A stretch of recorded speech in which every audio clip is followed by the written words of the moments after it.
சிம்மம் அப்படின்னாவே வந்து சிவனோட அம்சம்.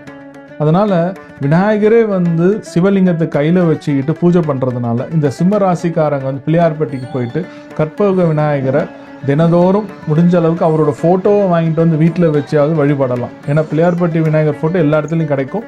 அதனால் வந்து இதை எடுத்துகிட்டு வந்து பண்ணலாம். அப்படி பண்ணும்போது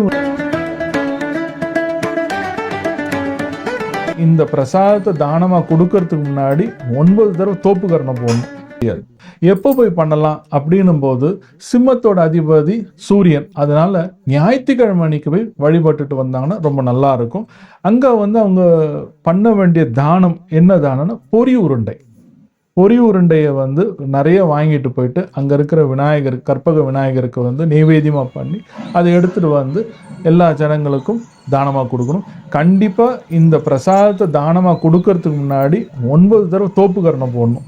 போட்டுட்ட பிறகு தான் அதை வாங்கி தானமாக கொடுக்கணும். போனோமா அர்ச்சனை பண்ணோமா கொடுத்தோமா வந்தோமா இருந்தோம்னா அது பலனே கிடைக்காது. திருப்பி ரிப்பீட் பண்ணுற மாதிரி ஆகிடும். ஏன்னா இந்த தோப்பு கரணம் பண்ணாதான் அவருக்கு அந்த பூர்த்தியாக வந்து அட்டண்டன்ஸ் மாதிரி, இப்போ நீ வந்த என்னை பார்த்த எனக்கு அட்டண்டன்ஸ் 9 தோப்பு கரணம் போட்டுட்டேன் இன்னார் கணக்குன்னு அவர் எழுதுவார்.